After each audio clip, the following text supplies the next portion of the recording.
वहाँ पर रहता था एक आदमी ईश्वर अपने बेटे राजू के साथ। दोनों अपनी खेत पर रहते थे, एक छोटे पर सुंदर से घर में। ईश्वर एक दयालु इंसान था और सबको मुस्कुरा के प्रणाम किया करता था। बिना झिझके हर किसी की मदद करता था।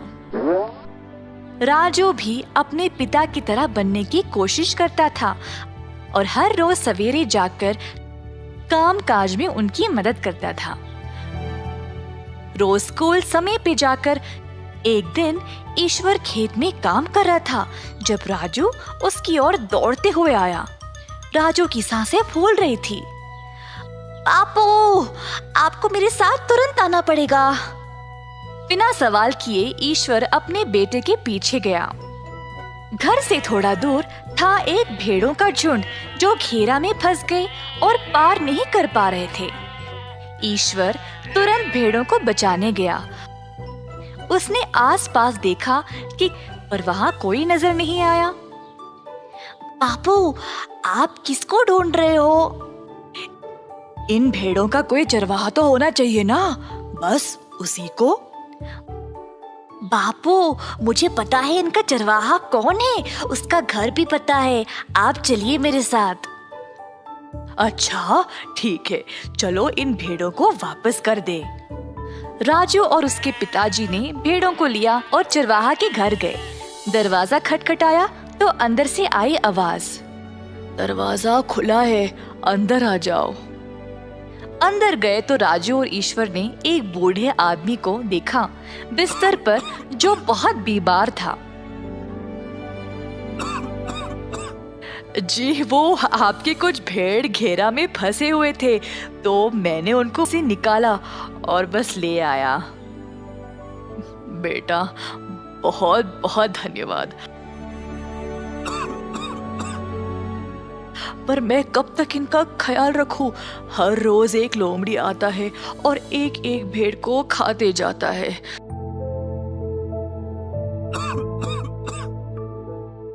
मुझे अब हिम्मत नहीं रही देखभाल करने की। बापू, क्यों ना हम भेड़ों को ले जाएं? जी, क्यों ना आप हमें इन भेड़ों को दे दे, मैं इनकी देखभाल करूंगा अपनी खेत पर। ये तो अच्छा है, ले जाओ इनको और सुरक्षित रहना।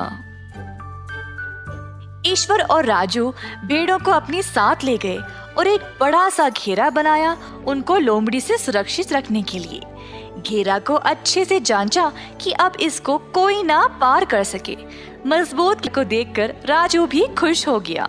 राजू हंसने कूदने लगा और ईश्वर को भी अपने बेटे को खुश देखकर अच्छा लगा। राजू, मैं शहर जाकर भेड़ों के लिए कुछ ले आऊंगा, तब तक तुम ख्याल रखना भेड़ों का और अपना भी। मैं जल्दी वापस आऊंगा। ईश्वर के निकलने के बाद राजू भेड़ों के साथ खेल रहा था जब अचानक से उसको कुछ आवाज सुना। राजू को लगा जैसे अभी आवाज और नजदीक आने लगी। उसको समझ नहीं आया कि वह क्या करे और डर के मारे घर के अंदर गया और दरवाजा बंद कर लिया। इसी दौरान ईश्वर भी शहर से वापस आ गया। उसी समय उसने देखा कि लोमड़ी ने एक भेड़ को पकड़ लिया था। उसने भागने की कोशिश की पर उसका पैर घेरा में अटक गया। किसी भी तरह छूटकर लोमड़ी धीरे धीरे ही भागने लगा। ईश्वर ने भी लोमड़ी का पीछा किया। दौड़ते समय लोमड़ी का पैर फिर से लकड़ियों के बीच फंस गया। बहुत कोशिश करने के बाद भी लोमड़ी मुक्त नहीं हो सका। दर्द से उसने भेड़ को भी जाने दिया और जोर जोर से चिल्लाने लगा। ईश्वर ने लोमड़ी का पैर फंस गया था। अब क्योंकि ईश्वर एक दयालु इंसान था तो उसने लोमड़ी की मदद की और उसको मुक्त कर दिया। लोमड़ी ने सोचा कि ईश्वर का भेड़ ले जाने के बाद भी उसने उसकी मदद की बिना गुस्सा किए। लोमड़ी गया भेड़ के पास और उसको खड़ा होने में मदद की। भेड़ तुरंत उठ के भाग गया।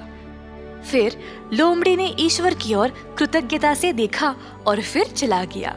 जल्द ईश्वर घर पहुंच गया। बापू, आपने क्या किया? लोमड़ी का पैर लकड़ियों में फंस गया था। अब ऐसे समय में हमको ही रहम दिखाना चाहिए। तभी जानवर हमसे डरेंगे नहीं और वापस अच्छा बर्ताव करेंगे। बापू, आप सच में बहुत अच्छे हो। आप जानवरों का भी स्वभाव समझ पाते हो। मुझे आपका बेटा होने पर बहुत गर्व है। मैं हमेशा आपके दिखाए गए रास्ते पर ही चलूंगा। बुरे व्यवहार के लिए भी अच्छा उपचार करना चाहिए।